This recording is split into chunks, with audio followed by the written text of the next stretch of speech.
Boa noite a todos, sejam todos bem-vindos, principalmente aqueles que estão aqui nesta casa pela primeira vez. Sempre tem alguém que vem pela primeira vez, né? Sempre tem. Nós também já tivemos aqui pela primeira vez, né? Graças a Deus. Bem, vamos dar alguns recados iniciais. Nós temos, a partir das 7 da noite, a aula de Esperanto, que é uma língua que foi trazida da espiritualidade para que os homens se entendam na Terra.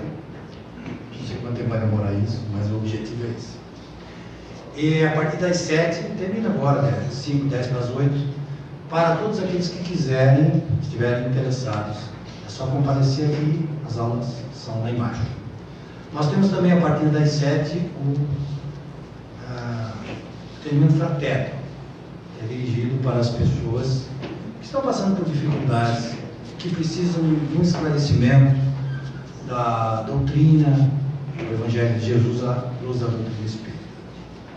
Temos também o acolhimento, que é uma outra atividade que a casa realiza, de esclarecimento para aqueles que precisam e que querem conhecer um pouco mais sobre o Espiritismo. Nós temos algumas famílias para as quais a gente destina cestas básicas e a gente solicita às pessoas que venham participar das palestras e tragam alimentos não perecíveis, porque são com estes alimentos que são montadas as cestas para estas famílias que foram devidamente classificadas pelo nosso departamento social. É isso.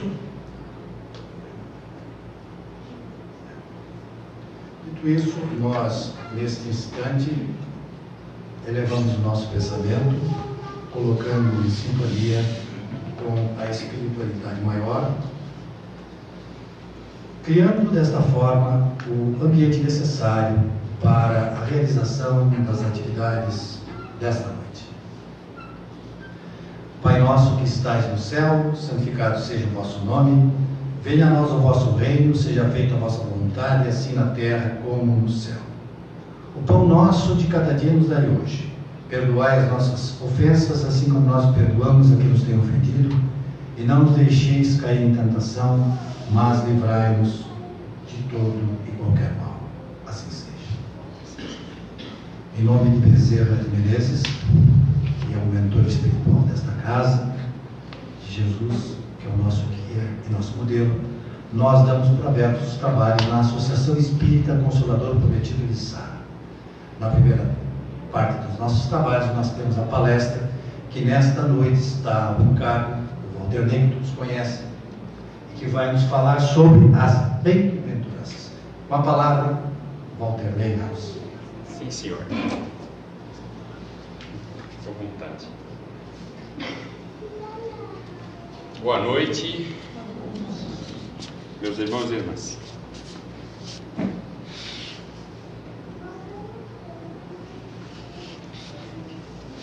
Então, eu estava vindo ali e o Paulo perguntou assim: estás nervoso? Acho que é a 1.000ª exposição. Mas é interessante porque para falar de evangelho é muito complicado. Muito complicado. É seguramente a tarefa mais árdua você falar do evangelho. E isso por quê? Porque o mensageiro do evangelho, que é Jesus, ele tinha a chamada voz plena. E o que significa ter uma voz plena? Significa que a sua mensagem não está contaminada pelo mínimo do interesse. Ela não está maculada pelo interesse. Daí que a mensagem do Cristo, ela não é inovadora. Tudo o que o Cristo disse está no Antigo Testamento. Tudo o que o Cristo propôs já tinha sido proposto na Torá, já tinha sido proposto nas tradições orais do povo judeu, já tinha sido proposto nas tradições orais dos egípcios, dos hindus. Mas por que tem tamanha profundidade e significado as palavras do Cristo? Porque elas são desprovidas do mínimo interesse. E daí que nós, quando vamos tratar do Evangelho, nós maculamos a mensagem com os nossos interesses, com as nossas dificuldades. Por isso, tratar do Evangelho é extremamente difícil. Aplicá-lo, então, nem se fala. Aplicá-lo é tarefa para algumas existências. E para não me alongar, até porque eu vou me alongar, eu vou falar com vocês sobre o Sermão do Monte, as bem-aventuranças, que no Evangelho de Mateus, que eu uso o Novo Testamento, traduzido pelo Haroldo Dutra Dias, no Evangelho de Mateus está no capítulo 5. E quem trata disso também, mas de forma muito en passant, é Lucas, no capítulo 6. A diferença é que Mateus, ele juntou os evangelhos como se ele quisesse afirmar a figura de Jesus. Então, no capítulo 5, quando ele trata das bem-aventuranças, que a esmagadora maioria dos teólogos, dos estudiosos, daqueles que se aprofundam não só na literatura dos evangelhos, mas na literatura em geral, considera as bem-aventuranças como o código ético mais bem escrito de toda a história da humanidade, Mateus junta várias passagens como se fosse um reforço, e ele já começa esse reforço simbólico das bem-aventuranças quando ele abre dizendo assim: vendo a turba, subiu ao monte. A turba somos nós, a gentalha, os deserdados. Desde todo sempre nós caracterizamos a turba, aqueles que sofrem, os oprimidos, os explorados, por todos os meios e modos. E o Cristo, numa demonstração única, quando ele vê a turba, vocês imaginem, vocês vendo, não uma, vocês imaginem uma pessoa que dá trabalho.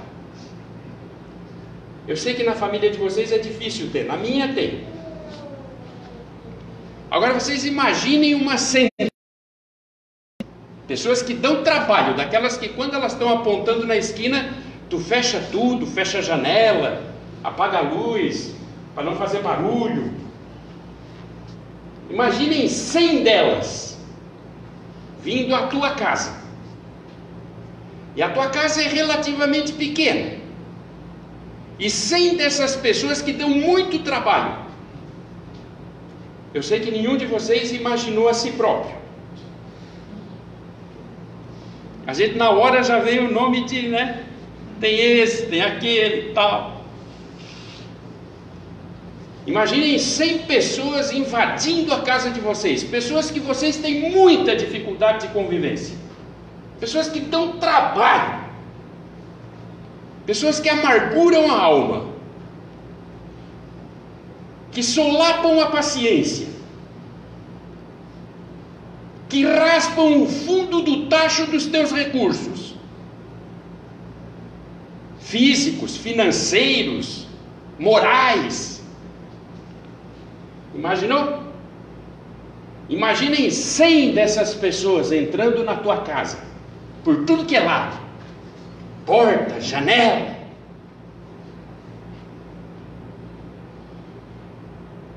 A nossa tendência é, se possível, fugir. Se não for possível, ignorar. E se não der, partir para a briga.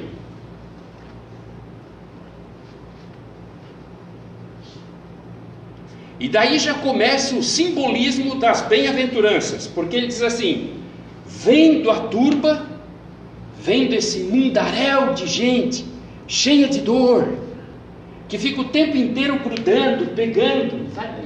Dá atenção. A gente não aguenta nem o cara no semáforo. Fecha o vidro, começa a olhar o baleiro. Aquela gente fedida. E ele vê a turba, sobe ao monte. Subir ao monte, que Mateus usa, mas Lucas usa, que ele está na planície, mas eu vou ficar com a simbologia de Mateus. Subir ao monte tem uma simbologia muito forte. Subir ao monte significa que você está pronto para difundir a mensagem central. Foi assim com Moisés quando ele sobe ao Sinai. É assim com Cristo quando ele vê a turba e sobe ao monte. Sobe ao monte para quê? Para nos passar um novo código ético. E ele propõe nesse código ético que, se nós o seguirmos, sem tergiversar, sem receio, confiando, acreditando, nós seremos felizes para sempre, com castelo e tudo. Ele diz assim: vendo a turba, subiu ao monte, simbolicamente, sobe ao monte para ensinar. Após assentar-se, eu já comentei isso com vocês, assentar-se, havia uma simbologia de formalidade. Nas sinagogas, enfim, o judeu, a tradição judaica, era que quando o mestre ia ensinar, ele sentava, assentava-se, e ele começava a falar formalmente. Não é uma coisa tipo você encontra na fila do banco e vai falar das bem-aventuranças. Ele então dá o sentido da profundidade do que ele queria passar. Ele vai passar um código de ética. E ele se assenta, e ele dá atenção para toda aquela turba. Aqui ele diz que após assentar-se, aproximaram-se dele os discípulos. É bom lembrar que em Mateus, quando essa passagem está acontecendo, Jesus tinha escolhido 4 dos 12. Mas em Lucas ele já tinha escolhido os 12. O que indica que ambos narram uma fala do Cristo, um chamado Logos, um chamado discurso de Jesus, mas esse discurso, na verdade, cada evangelista aglutina conforme o seu interesse. Jesus, então, aproximam-se dele os seus discípulos. O que é o discípulo? O discípulo é o aprendiz. Vinde a mim, todos vós que estáis cansados e sobrecarregados, e eu vos aliviarei. Tomai sobre vós o meu jugo, e aprendei de mim, que sou brando e humilde de coração.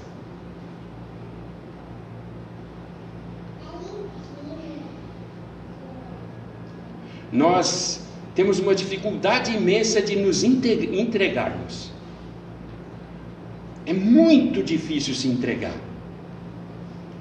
Porque normalmente a gente dá com os burros na água. Quando a gente se entrega de corpo e alma, a gente se arrebenta.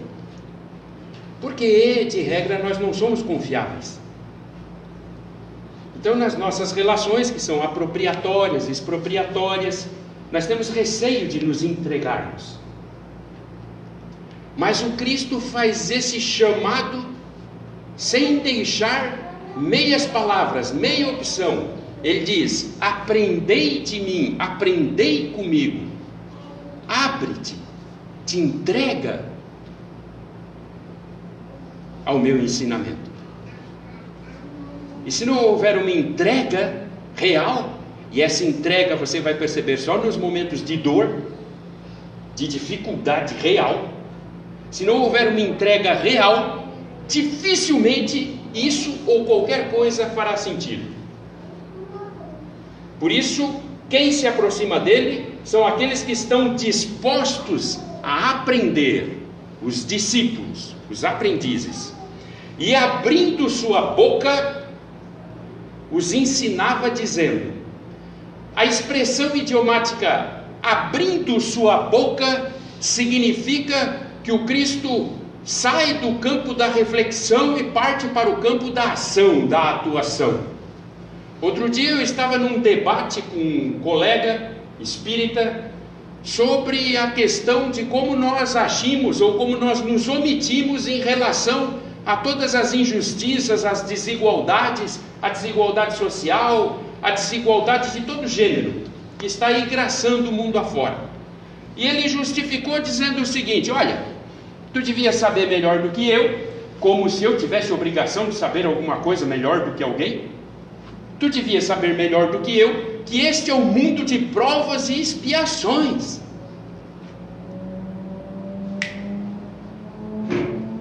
Não entendi? Sim, é um mundo de provas e expiações. Eu disse, não, peraí, deixa eu ver se eu entendi. Tu está dizendo que por esse ser um mundo de provas e expiações, a gente pode ver uma pessoa morrer de fome, mesmo tendo recursos para todo mundo?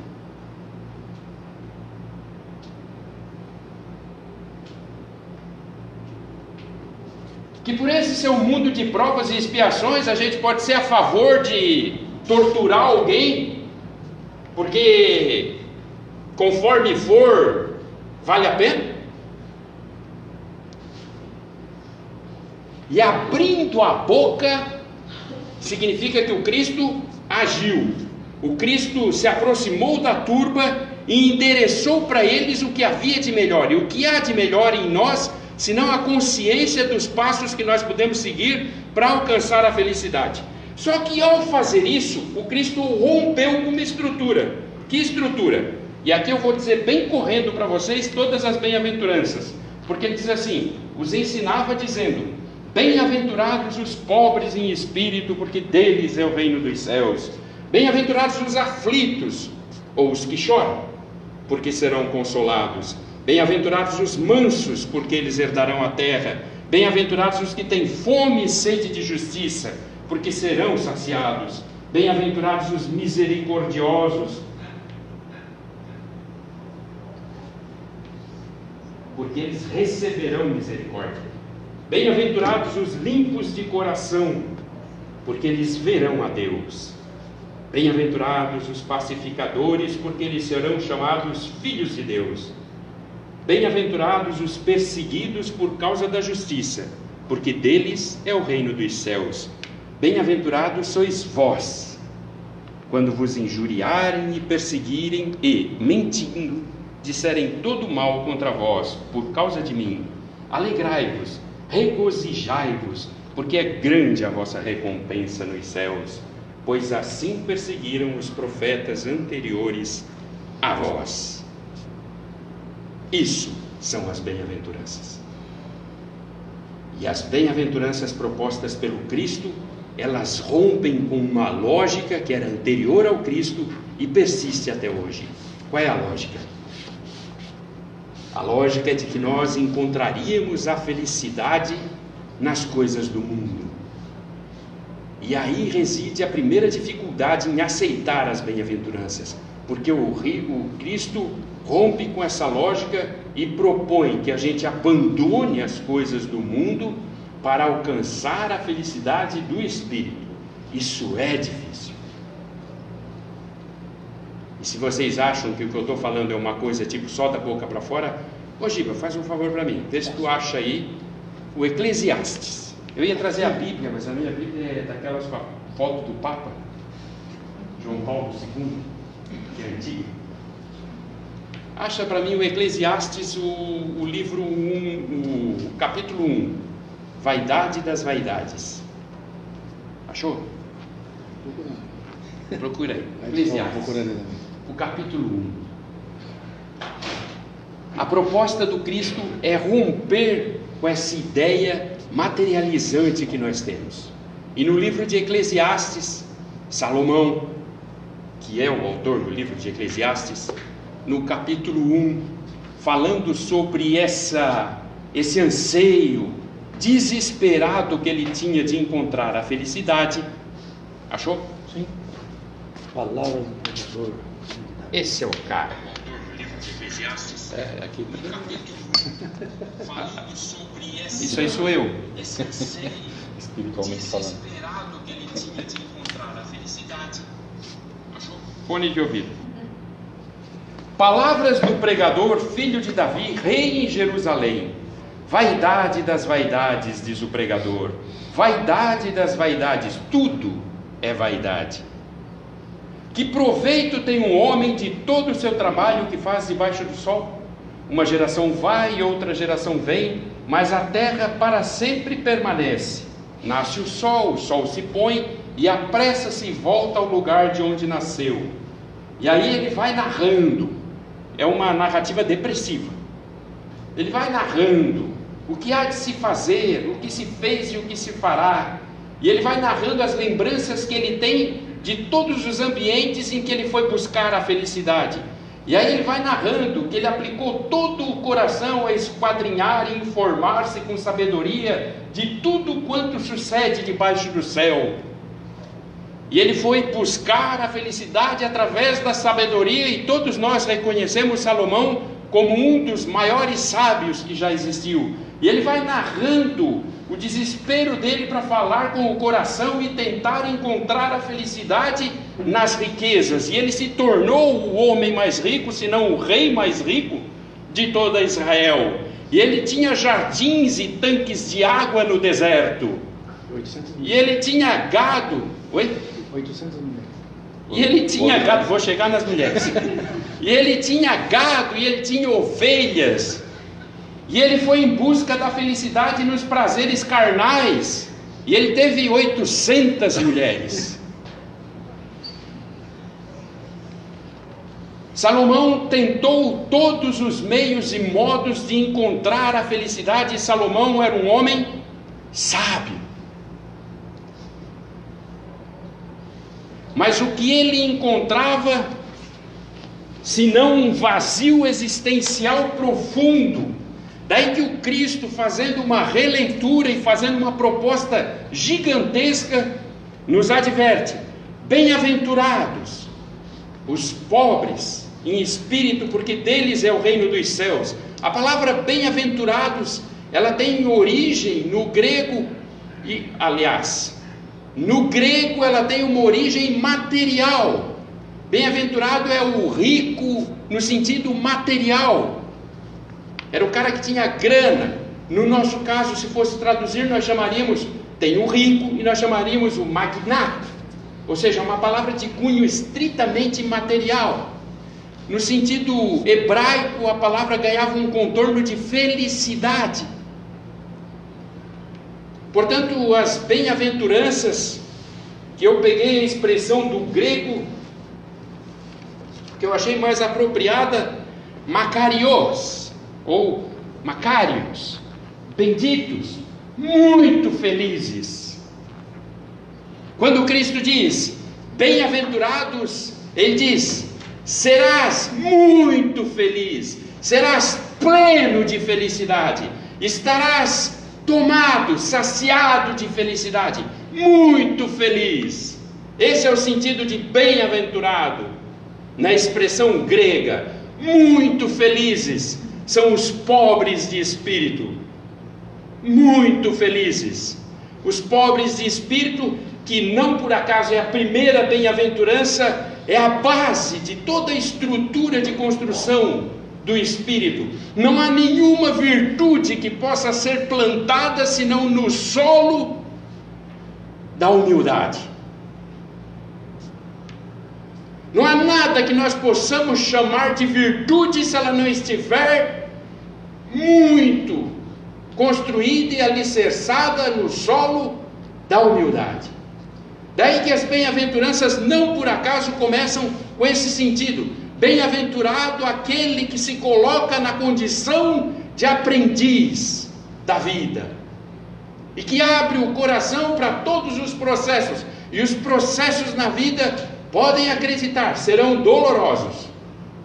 Os verdadeiros processos de aprendizagem serão dolorosos, mas só a humildade, só aquela condição de se colocar como aprendiz faz com que os nossos passos sejam mais leves, faz com que o peso de todas as ações que nós tenhamos que executar sejam mais leves. E eu trago para vocês uma narrativa dessa obra que, a despeito do tamanhinho, é maravilhosa, magnífica.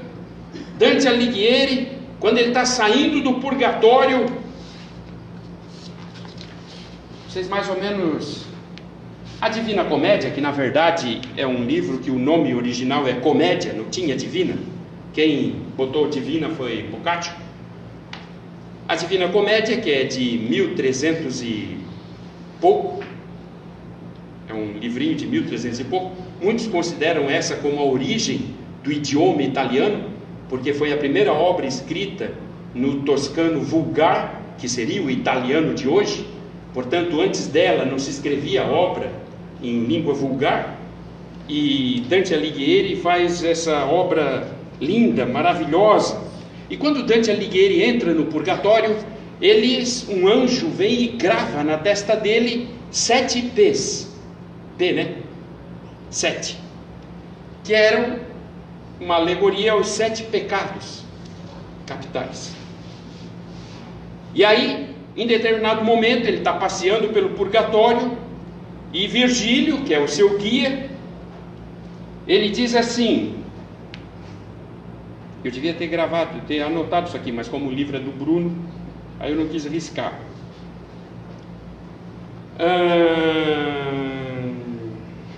Aqui. Habituar-me a seguir o princípio do meu guia de bem aproveitar o tempo.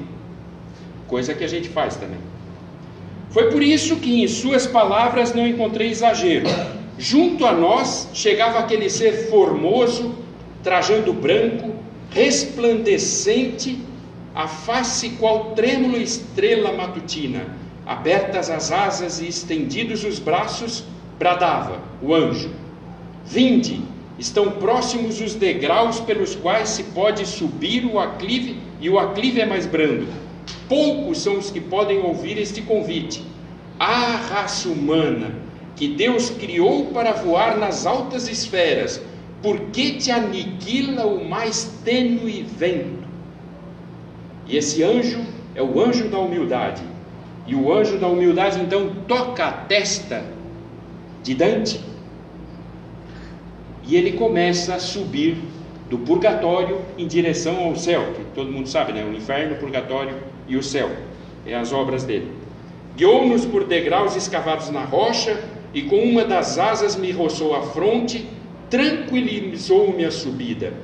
Quem pela face direita subir aquele monte de onde se avista a igreja que domina Florença? E aí ele vai dizendo, que me interessa está aqui. Galgávamos os degraus quando ouvimos cantar Beati pauperes spiritu, ou seja, bem-aventurados os pobres de espírito. Em tão suave voz que não alcanço descrever por mais que me esforce. Ah, quão diversos são esses círculos daqueles antros infernais! Quanto mais subia eu os degraus santificados, mais ágil me sentia. Mesmo na planura anterior, nunca me parecera tão fácil seguir caminho. Observei, ou seja, Dante fala ao anjo: dize-me, mestre, qual fardo ingente me foi retirado? Sucede que neste rápido e íngreme caminhar não sinto mais cansaço.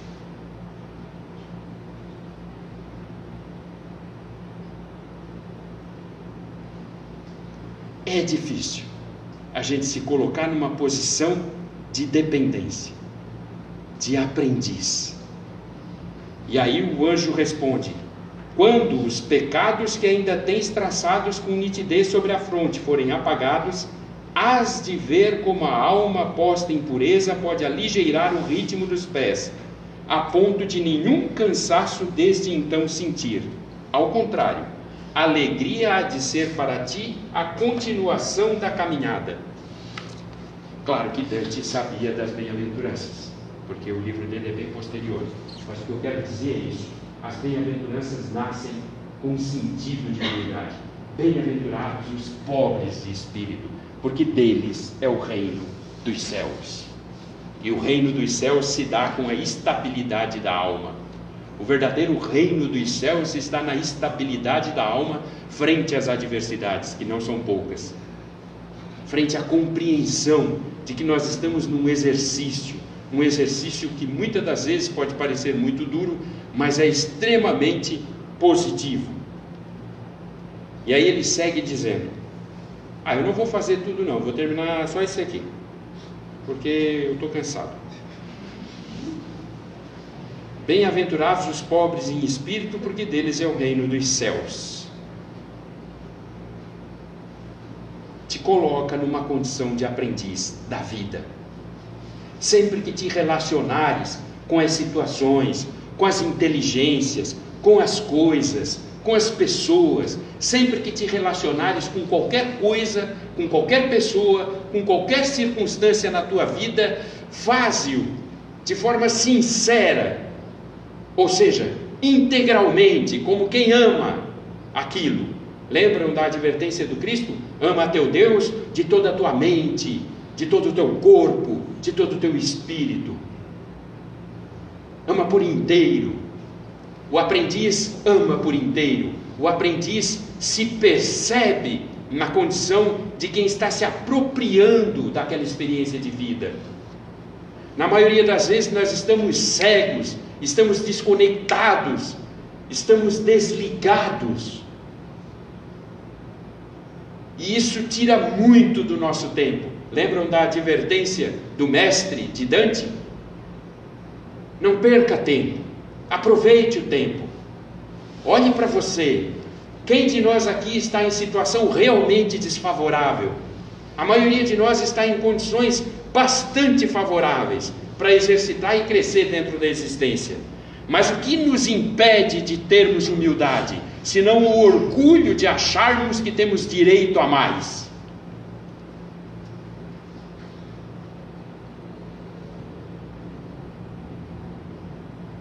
Porque, em suma, o que nos impede de nos colocarmos na condição de quem aprende é acharmos que estamos no direito de sermos senhores, de sermos mestres. E isso dificulta tudo mais.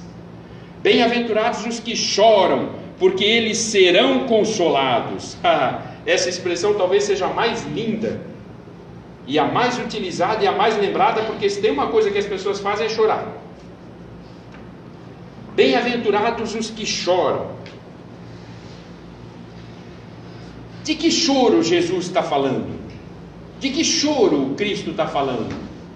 Nós choramos por inúmeras coisas. Choramos por inúmeras razões. Nós choramos como Amenon chorava todos os dias, filho de Davi. Aliás, deixa eu fazer um parênteses aqui. Essa galera ali, Davi, Salomão, até eu acho que é bom que Jesus não seja da linhagem deles, porque eles são bem problemáticos.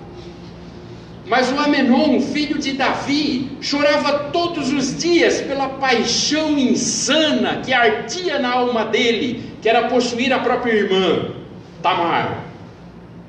E enquanto ele não possuiu a irmã, para dela ter nojo, ele não descansou de chorar todo santo dia.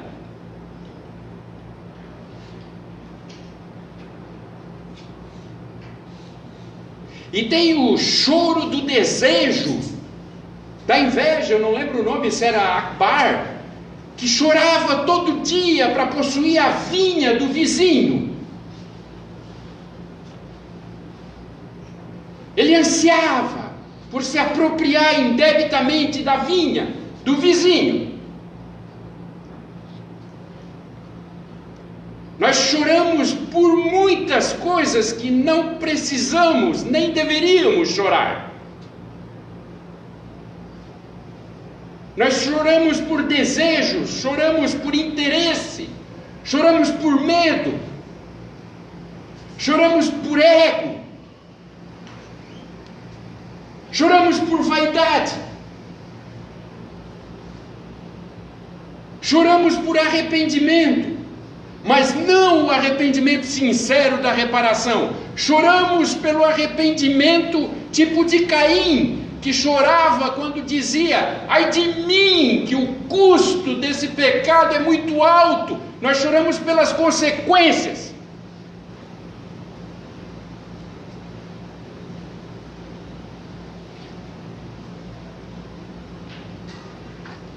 Não é desse choro que fala Jesus. Bem-aventurados os que choram, pois que serão consolados. A expressão chorar aqui que ele usou foi a expressão de luto, a expressão de perda. É nesse sentido a palavra chorar. É um choro do enlutado, é um choro daquele que sofreu uma perda. E de que perda ele está falando? É aquele que sente e percebe a perda de si mesmo. Porque só aquele que examina a própria existência chora. Já dizia Sócrates: um homem que não examina a sua vida não é digno de viver. Só aquele que se percebe, que examina a si mesmo, esse chora. Esse é bem-aventurado.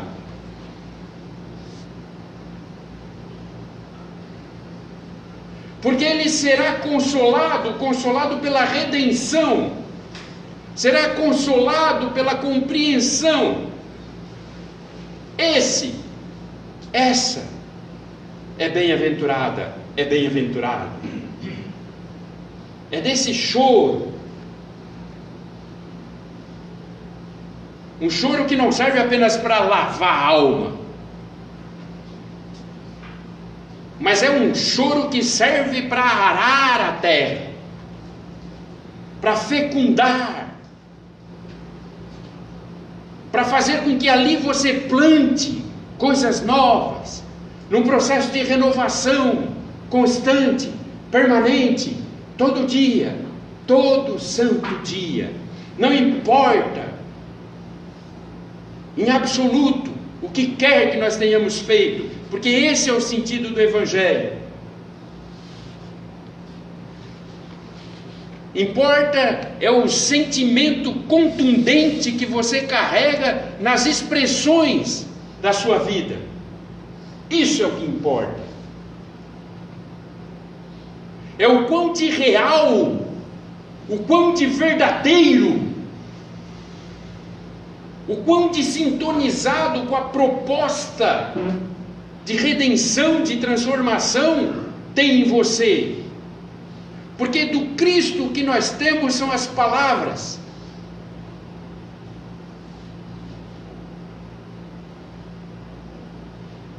Mas as palavras chegaram até nós embaladas pela sintonia, pela vibração da verdade. Por isso elas fazem sentido até hoje. E nós, na nossa fala, no nosso agir,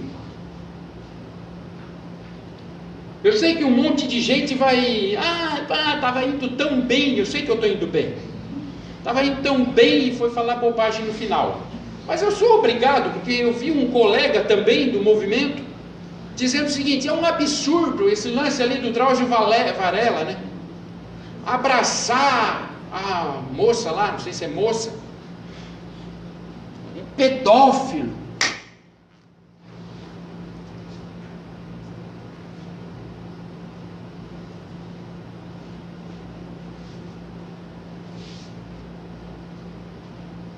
A nossa boca é cheia de interesse. A pessoa que critica o cara que abraçou o pedófilo, aplaude o cara que aplaude alguém que torturava a criança. Isso não é esquizofrenia. Isso é falta de vinculação.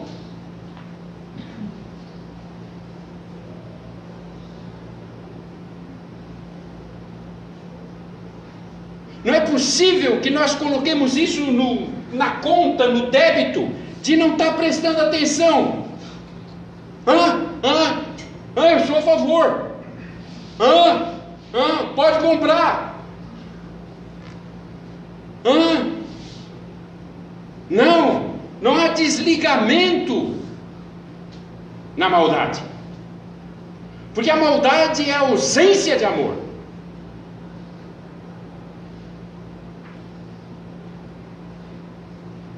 Quando se diz que nós temos que aproveitar o tempo, é porque nós temos todo o tempo. Desde a hora que você acorda, passando pela hora que você vai fazer as suas coisas, pelo seu banho, pela sua rotina diária, pelo seu alimento, até a hora que você se propõe a ir deitar e se encontrar com o seu amante, com a sua amante, que é o teu subconsciente.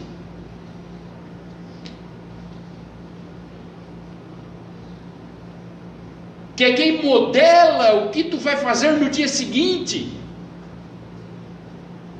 E tudo isso nós fazemos de forma destrambelhada, sem zelo.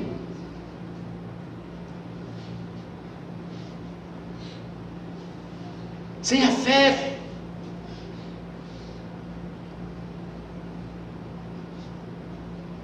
Eu gostei muito de uma frase que eu li que dizia assim: me diz o nome de 10 pessoas que você gosta. Quanto tempo levou para você colocar o seu nome?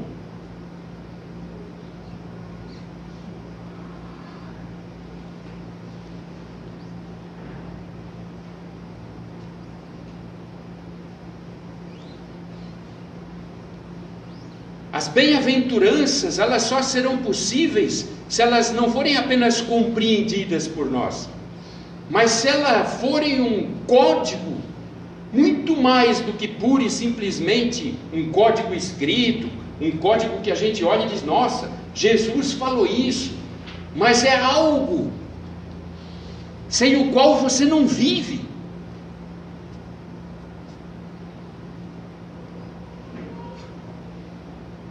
Na questão 614 de O Livro dos Espíritos, quando perguntam onde se pode encontrar a felicidade, eu vou narrar para vocês.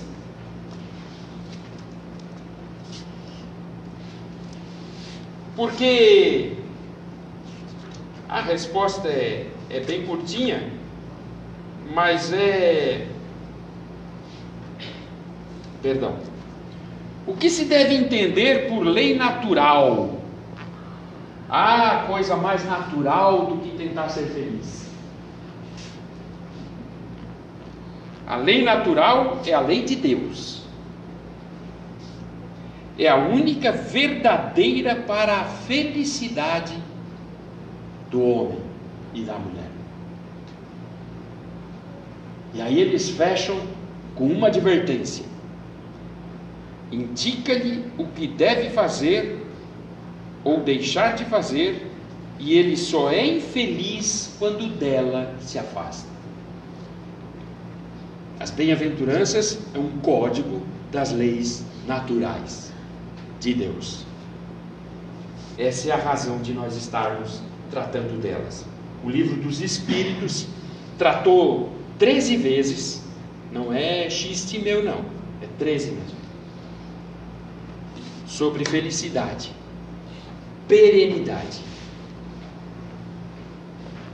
E tratou 16 vezes sobre resignação, resiliência.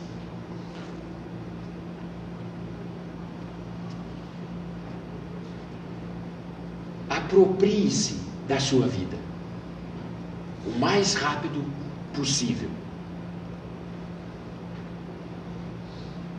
Escolha dentro da sua mente um nicho onde você vai colocar o seu sagrado.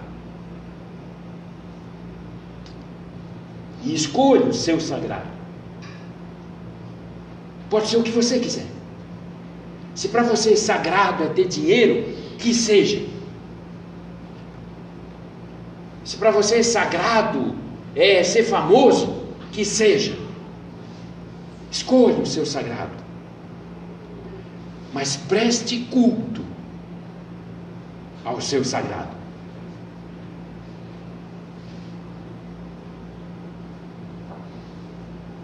Deu. Que assim seja.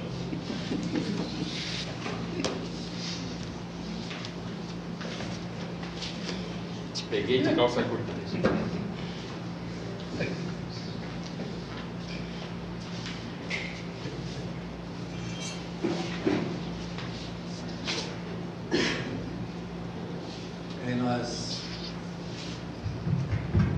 Nós agradecemos ao Montenegro pela reflexão da noite em cima desse texto. É um comentário, né? Quanta coisa tem para dizer sobre esse texto. Como diz o Haroldo, ainda vai uns 10 mil anos. Exatamente. Bom, agora nós vamos fazer aquele procedimento que nós chamamos de irradiação. Nós sabemos que através das energias de pensamento nós podemos ajudar as pessoas, podemos fazer a caridade ajudando as pessoas, emitindo fluidos em direção a essas pessoas. Nós vamos começar primeiro com a nossa casa. Vamos enviar boas energias para o nosso lar, encher a nossa casa de bons fluidos. Isso irá beneficiar os nossos familiares, mas nós também, quando retornarmos ao nosso lar. Nós decidimos para o Hospital São Donato, emitindo energias, principalmente para aqueles que estão alimentados, passando por um processo bastante difícil. E quem já passou por isso sabe o quanto é difícil. Nossas energias, então, para quem está no hospital.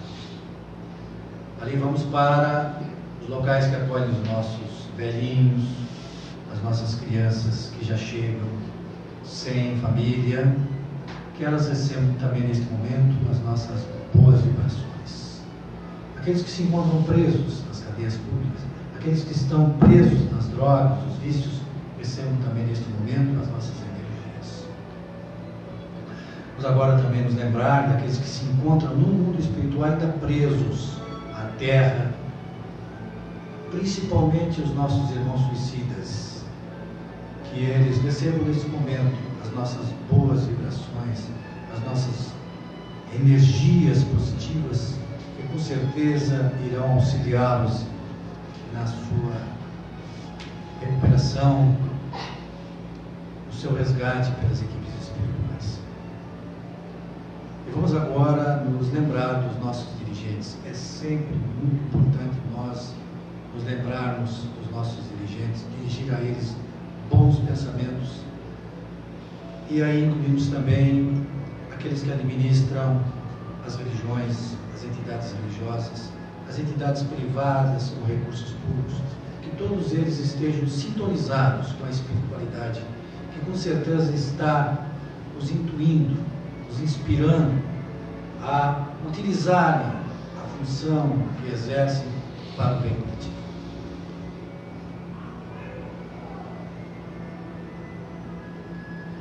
Agora vamos dirigir o nosso pensamento para as águas aqui presentes. Sabemos que as águas têm a capacidade de absorver as energias mentais e elas se transformam em um remédio que com certeza vai beneficiar todos aqueles que a utilizaram, tanto para o nosso corpo físico como para o nosso corpo espiritual.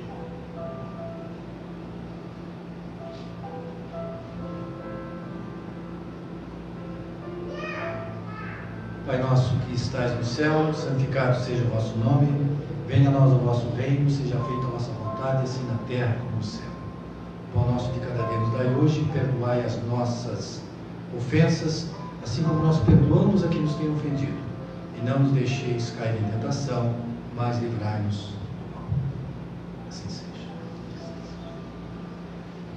Então agora nós, mais uma vez, agradecemos a palestra da noite, a reflexão que o Walter nos trouxe e convidamos a todos que participem do passe que se realiza agora e depois será realizado o passe individual. Pedimos que vocês permaneçam sentados e as pessoas encarregadas de orientar o passe irão chamar aqueles que irão fazer uso do passe.